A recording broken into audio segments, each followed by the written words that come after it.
नमस्कार. ऋणानुबंधी या मालिकेतील असा 32वा भाग आणि माझे मित्र जवळजवळ समवयस्क श्रीमंत छत्रपती अभयसिंहराजे भोसले, श्रीमंत छत्रपती अभयसिंहराजे भोसले यांच्याबद्दलच्या माझ्या आठवणी मी काही शेअर करणार आहे.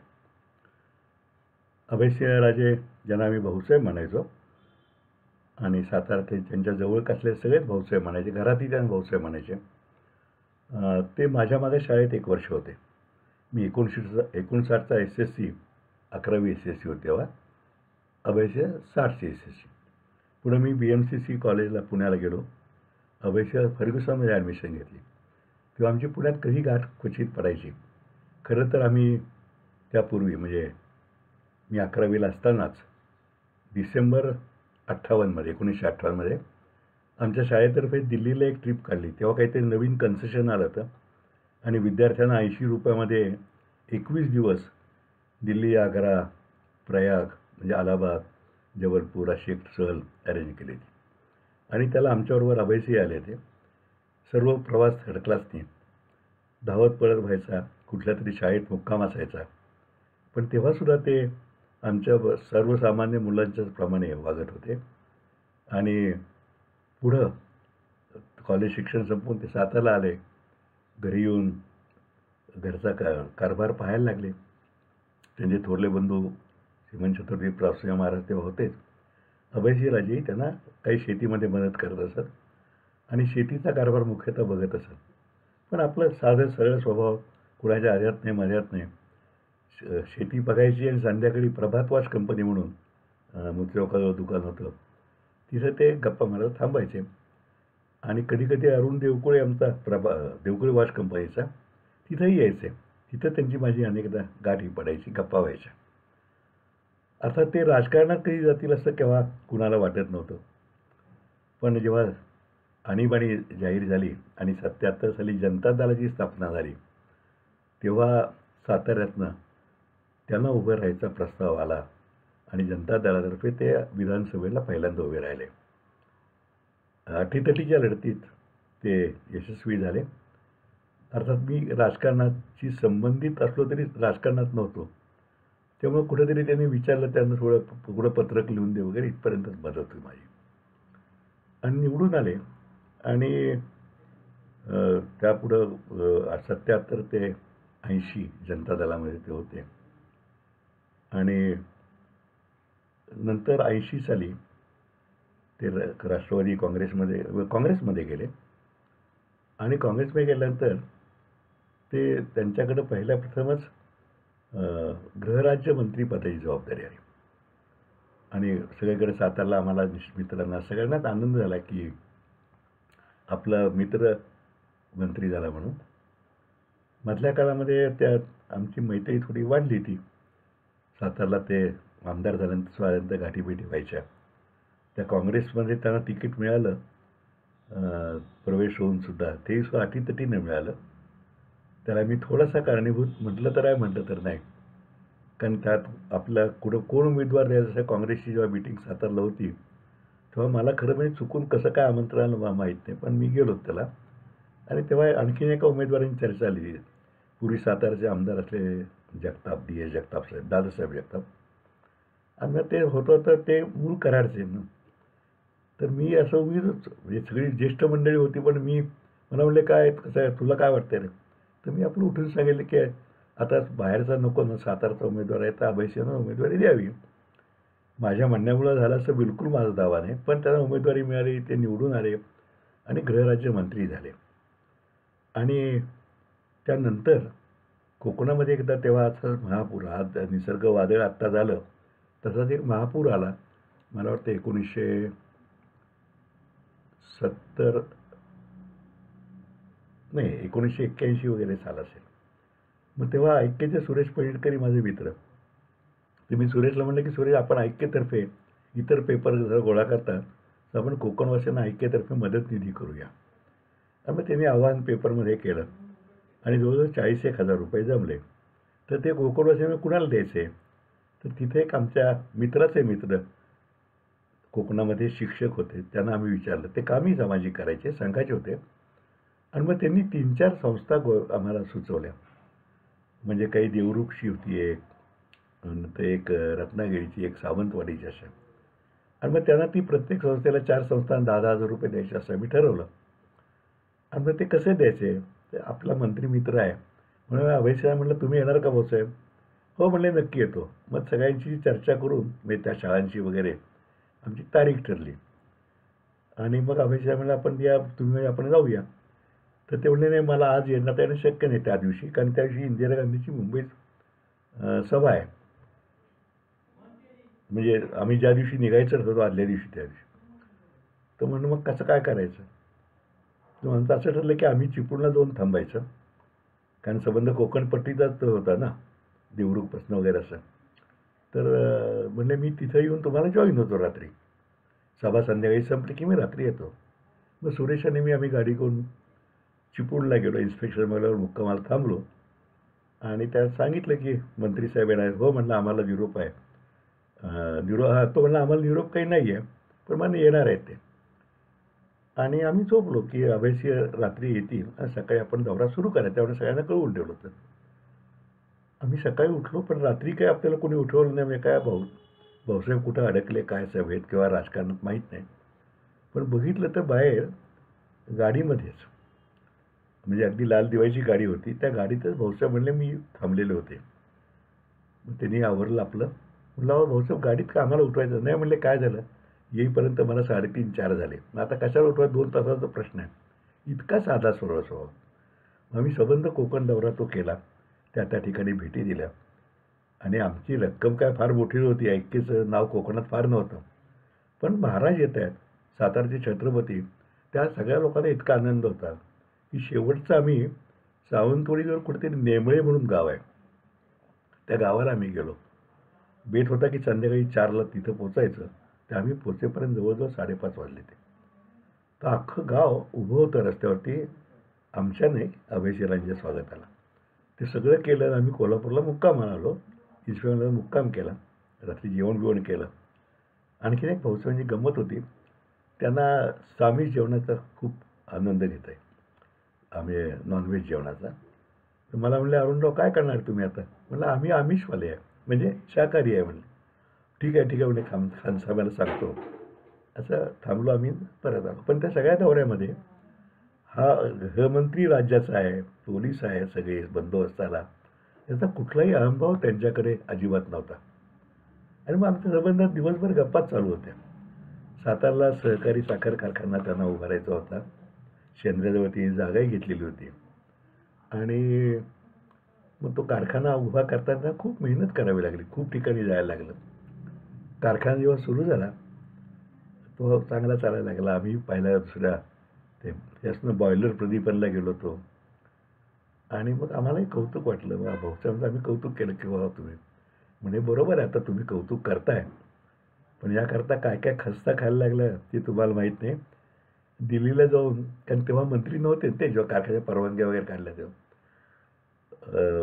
सेक्रेटरीच्या आणि मंत्र्याच्या दारासमोर चपरासारखं उभं राहायला लागत होतं. हे तुम्हाला माहीत आहे का? म्हणलं. त्यामुळे ते कारखाना जिद्दीनं उभा केला, खूप लक्ष घातलं.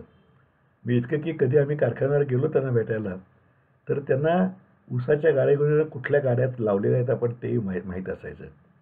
ते त्या माणसं माहीत होती सगळी. त्या म्हणाले, काय रे तुझी 1790 गाडी आली आहे, दुसरी गाडी मला कालपासून दिसते ते ऊसालाच लावली आहेस ना. इतकं बारकाईनं लक्ष होतं. आणि 3 वर्षात कारखाना तो स्वयंपूर्ण झाला, कर्जमुक्त. संपत कमिटीच्या शिफारशीमुळे त्यांना काय सवलती मिळाल्या. आणि अतिशय असं साधा. 1983ला अंत्यसंस्कार सहाय्यक मंडळ ही सातारला संस्था आहे, ती सेवाभावी 46 सालापासून चालू होती. आणि मुक्त शववाहिका सगळ्या लोकांना द्यायचं, तर नॉमिनल भाडे घेऊन. तर ती गाडी होती 1945 मॉडेल बेडफोर्ड. तर ती आता बदलायला झाली, ती म्हणून मी पुढाकार घेतला.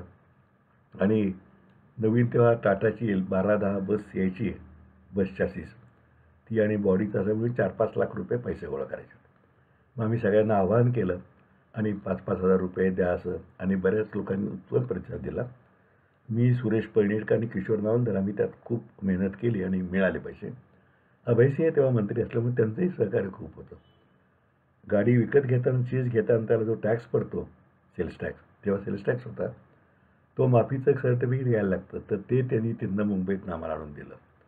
नगरपालिकेतर्फे मदत केली आणि ती गाडी आली, तयार झाली. त्याचं लोकार्पण करायचं ना. कारण अभयसिंह म्हणलं आता भाऊसाहेब लोकार्पण करायचं तर सातारला ज्येष्ठ कोण आहे आपण बघूया. तर तेव्हा शंकर लिंबाजी तपासे हे वीरशैव काय समाजाचे सगळ्यात ज्येष्ठ साताऱ्यात माहितीतले आमच्या होते. मी मला वाटते तेव्हा 91 वर्षाचे असते.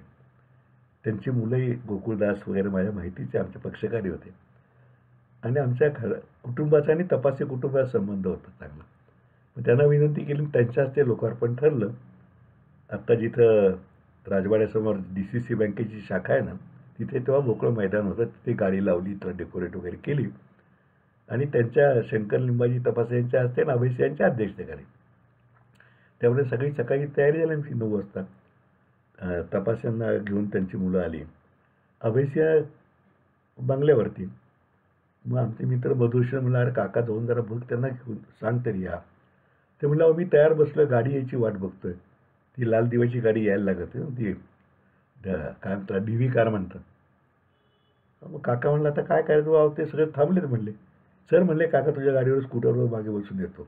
आणि ते स्कूटरवर मागं बसून चक्क मधू काकांच्या गाडीवर बसून मागं बसून आले. इतका साधेपणा त्यांच्यावर. कधी गप्पा झाल्यानंतर राजकारणातल्या खिचापती गुलाळादी काय चालतात वगैरे झालं की ते म्हणायचं, काय आहे सर नेमका म्हणून ह्या खिचापतीचा कंटाळा येतो अगदी. मग कित्येकदा त्यांचा फोन यायचा मुंबईहून किंवा आम्ही फोन करायचो. खूप बोलणं व्हायचं आणि तेव्हा आम्ही सारखं त्यांना काय म्हणायचो की भाऊसाहेब तुम्ही आता मंत्री आहात, सातारला तुम्ही दर आठवड्याला येता शनिवार रविवार. ते येताना बरोबर 5-7 आमदार घेऊन या ना. त्यांना तुम्ही काय केलं आहे, कारखाना कसा केला आहे, आणखी काय काय केलं हे दाखवा. म्हणजे एक वेगळा आपली प्रतिमा तुमची निर्माण होईल. याच्या पुढचा टप्पा मुख्यमंत्रीपदाचा आहे. एक त्याला गट बांधावा लागतो ना, शेवटी कुठल्याही राजकारणामध्ये गट लागतोच. हो म्हणले असं म्हणायचे, पण प्रत्यक्षात कधी त्यांनी तसं केलं नाही. मुळात राजकारणामध्ये ना म्हणजे पक्का राजकारणी ते नव्हते ना, मुळात साधेपणा असल्यामुळे. त्यामुळं तो गट झाला नाही कधी. जेव्हा काँग्रेसमधून शरदराव बाहेर पडले आणि राष्ट्रवादी काँग्रेस स्थापन केली तेव्हासुद्धा त्यांचा विचार लवकर होईना. मला आठवते तेव्हा आता सभापती रामराजे नाईक निंबाळकर त्यांचा मला फोन आला. त्यांची माझी मैत्री आहे. अहो अरुणराव बघा तुमचे छत्रपती कुठे सापडत नाही आहेत, फोन केलं तर भागात गेले म्हणतायत, प्रवेश करतायत का नाही. नंतर त्यांनी प्रवेश केला, पण हा जो उशीर झाला ना त्यामुळे त्यांना मंत्रिमंडळात स्थान नाही मिळालं. पण स्थान मिळो न मिळो ते आपल्या कामावरती स्वतःच्या मग्न असत आणि सत्तेच्या मागं धावायचा त्यांचा मुळात प्रवृत्ती नव्हती. एखादा दुसरा असता तरी केव्हाच आपला गट तयार करून दबाव गट केला असता, पण भाऊसाहेबांच्या मनामध्ये ते नव्हतं. पुढं 93ला सातारला साहित्य संमेलन घेऊ असं त्यांनी विचार मांडला. म्हणजे शंकर साहेबांनी त्यांच्या मनात ते घातलं खरं. मग तेव्हा मी मसाप म्हणजे महाराष्ट्र साहित्य परिषदेचा सातारचा अध्यक्ष होतो ना. मग मला तिथे बोललो तर आमची मैत्री मोकळ्या मनाची असायची. मी म्हणलं भाऊसाहेब आता कशालाही भानगडीत पडायचं. साहित्यिक त्यांचे रुसवे फुगे हे सगळं आपण ऐकतो संमेलनाच्या कथा आणि आपण हे कशाला करत. अहो म्हणले असं काय करताय, आता आपण 50शीला आलो, आता इथनं पुढं आपल्या हातनं होणार का ते करूया ना. कारण शेवटचं संमेलन सातारला 62 साली झालं तर हो ना करता झालं. भाऊसाहेब ते एक हे स्वागताध्यक्ष, शंकर सारडा कार्याध्यक्ष आणि मग कार्यवाह म्हणून कुणाकुणाला घेऊ असं विचारून त्यांनी आम्ही समिती ठरवली आणि संमेलन अतिशय उत्तम झालं. भाऊसाहेबांची भूमिका त्यामध्ये अजिबात मिरवायची नव्हती. कुठलाही मोठेपणा आपल्याकडे नको, ते जे काय तुम्हाला अडचण लागेल सांगा मी करतो. आम्ही खूप मेहनत केली सगळ्यांनी आणि उत्तम संमेलन झालं. संमेलन संपल्यानंतर आम्ही त्यात एक दंड घातला होता. थोडंसं माझं डोकं होतं त्यात की आर्थिक थोडं नियोजन माझ्याकडे होतं ना की बुवा कार्यकर्तेच भाऊसाहेब मंत्री माझे तेव्हाही ते आमदार होतेच आणि त्यामुळं का तेव्हा मंत्री नाही मग तेव्हा आमदार होते, पण त्यांचे कार्यकर्ते खूप हो. म्हणजे हे सगळे कार्यकर्ते जर आपल्या संमेलनामध्ये जेवायला आले तर संमेलनाचं आर्थिक गणितच कोलमडेल. त्यामुळे स्वयंसेवकांनी कुणी तिथं जेवायचं नाही असं आम्ही दंडक काढला. आम्ही सुद्धा जेवायला आपापल्या घरी यायचं, कारण 62च्या संमेलनात मी स्वयंसेवक म्हणून काम केल्यामुळं मला ती शिस्त माहीत होती.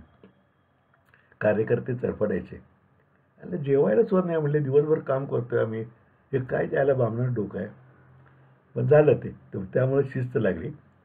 संमेलन झाल्यानंतर मग एक असा हे निघालं की बरेपैकी पैसे शिल्लक राहिले, तर आपण सगळ्यांना श्रमभोजन करूया. मग ते श्रमभोजनही केलं आणि ते हे झालं नेमकं मी शाकाहारीच केलं. खरं मला ते सुचलं नाही की संमिश्र करायला पाहिजे. आणि परत एकदा मला शिवाय खायला लागला की परत आम्हाला भाजी आमटीच खायला घातली श्रीखंड. संमेलनातले राहिलेले पैसे आम्ही सातारा साहित्य म्हणून ट्रस्ट केला आणि त्यामार्फत एक पुन्हा अभिजात साहित्य संमेलन केलं. अजूनही तर ट्रस्ट अस्तित्वात आहे, पण आम्ही ट्रस्टी मंडळीपैकी आता कोण कोण गेलेत आणि आता परत हे ऑर्गनाईज करायला पाहिजे. आम्ही आता वयस्कर झालो, आम्ही त्यातनं बाहेर पडायचा प्रयत्न करतोय, पण ते कोणीतरी मार्गी तेव्हा लागेल असं वाटतंय मला. आणि या सगळ्यातनं अवश्य पुढं 84ला नगरपालिका निवडणुकीच्या वेळेला अभयचे म्हणलं आपण आता पार्टी करायला पाहिजे. तर मी म्हटलं भाऊसाहेब तुम्ही कशाला पार्टी करायची, आपण जे कोणी निवडून येतील ते येऊन देत, जे होतील त्यांना तुम्ही मार्गदर्शन करा ना. म्हणजे कायम म्हणजे तुम्हीच मार्गदर्शक राहाल. ते म्हणले असं कसं, कार्यकर्ते म्हणतात की आम्ही तुमच्याकरता काम केलं तर आम्हाला हे नको का, तुम्ही करायला नको का. मग हो नाही करता करता पार्टी करायचं ठरलं. अदालतवाड्यावरती मीटिंग झाली, पार्टी करायचं ठरलं. मग त्याचं एक काय म्हणतो त्याला पार्लमेंटरी बोर्ड, त्यात मीच काय काय नावं सुचवली ते झालं. निवडणुका झाल्या, पार्टी अस्तित्वात आली.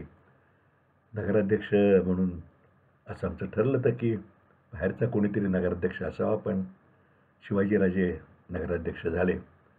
आणि कोऑपच्या वेळेला अभयसिंह मला म्हणले आता तुम्ही कोऑप तोंडून राहा. म्हणजे त्यांच्या शब्दात की शिवाजी नवीन आहे, त्याला चांगलं कोणतरी साथ देणारं मार्गदर्शन करणारं असून देत.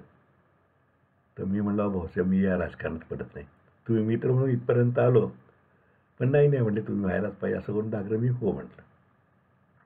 10-11 महिने मी नगरपालिकेत काढले. अगदी कटाक्षानं स्वच्छ कारभारीकडे लक्ष दिलं.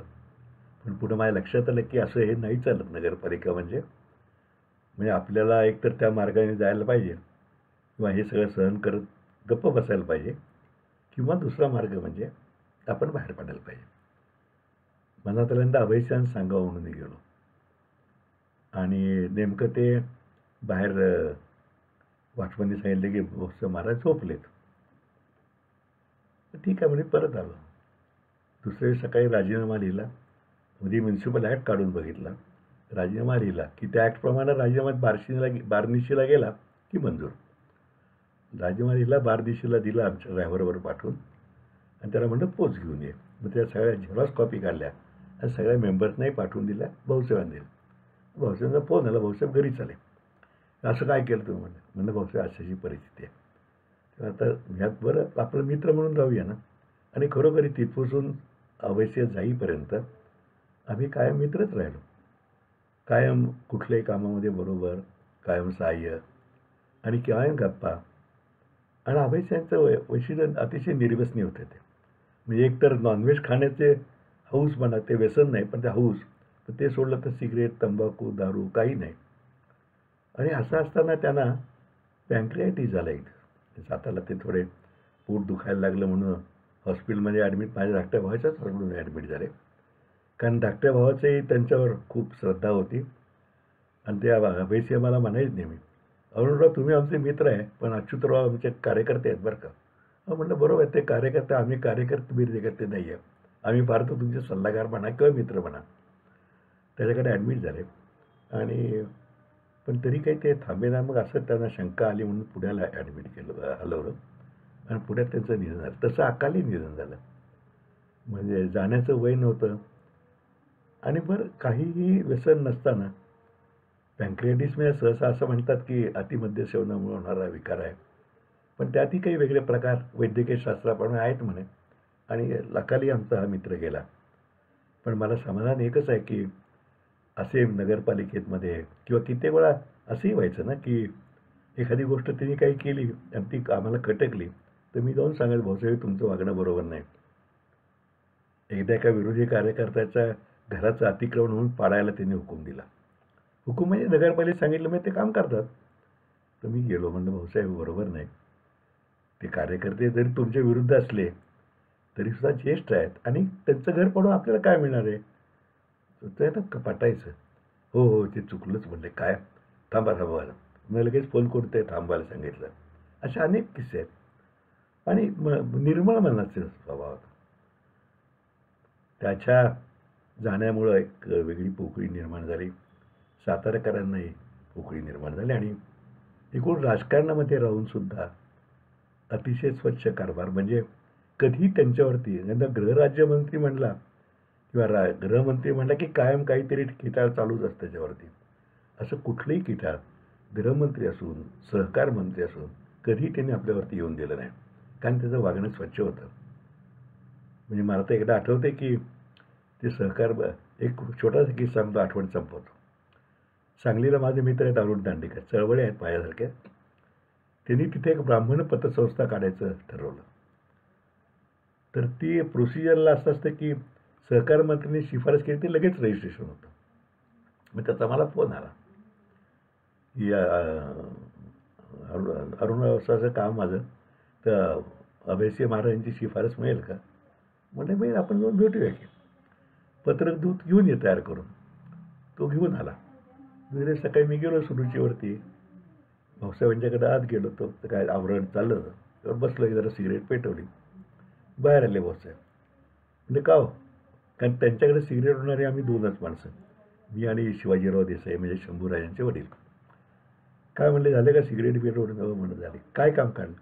म्हणलं असं असे आमचे मित्र आहेत, त्यांची पतसंस्था आहे ब्राह्मण. बरं म्हणलं आणा इकडं. ते लगेच त्यावरती शिफारस नोंदणीला शिफारस आहे म्हणून सही करून देऊन टाकली. दांडेकर ते घेऊन सांगलीला गेले.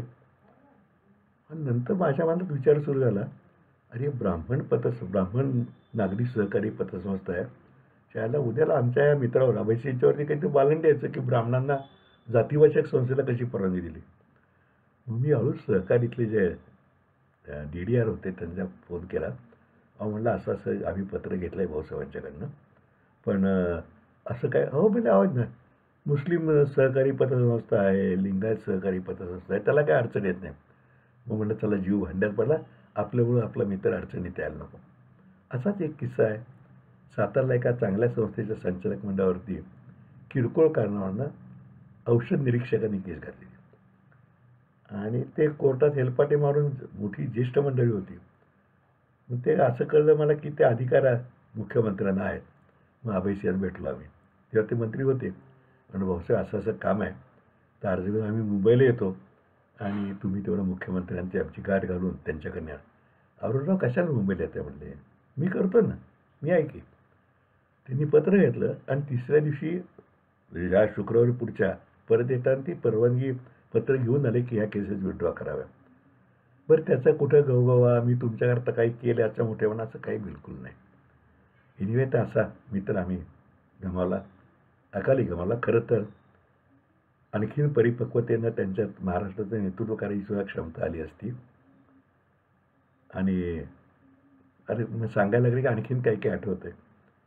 एकदा ते आमदार म्हणून निवडून आल्यानंतर कन्याशाहीचं काहीतरी गॅदरिंग किंवा काहीतरी होतं आणि मी तेव्हा इंग्लिश शिक्षण संस्थेच्या कार्यकारिणीत सदस्य होतो. म्हणून देशपांडे मुख्याध्यापिका होता, सौ देशपांडे, मालतीबाई देशपांडे. त्यांनी आग्रह केला मला अभयसिंहला मी प्रमुख पाहुणा म्हणून बोलवलं त्या गाडीनं. स्टेजवर आम्ही बसलो. स्वागतपर भाषणात देशपांडेबाई म्हणणाऱ्या मालतीबाई की तुम्ही बघितलं असेल परवाच एका जीपमधनं भव्य मिरवणूक निघाली, ती गुलाल उधळत होते, शेकडो लोक त्याच्यात होते, आमदार आपले निवडून आले म्हणून. ते निवडून आलेले म्हणजेच आपले आजचे प्रमुख पाहुणे आमदार छत्रपती अभयसिंहराजे भोसले. अभयसिंहने मला अशी कोपरखळी मारली. अरुणराव म्हणले त्यांना सांगा ना बाईंना की ते निवडणूक होण्यापूर्वी गल्लीबोळात उकिरडे तुडवत लोकांना भेटायला हिंडत होते, तेच हे आमदार अभयसिंह. असा मिश्किलपणा आहे त्यांच्यात होता. असो, गेलेली माणसं परत येत नाहीत, पण त्यांच्या स्मृती आपल्या मनामध्ये कायमच्या ताज्या राहतात. आज आपण इथेच थांबूया. पुढच्या भागामध्ये अनिल मोहिले संगीत दिग्दर्शक यांच्या आठवणी मी आपल्या शेअर करेन. तोपर्यंत नमस्कार.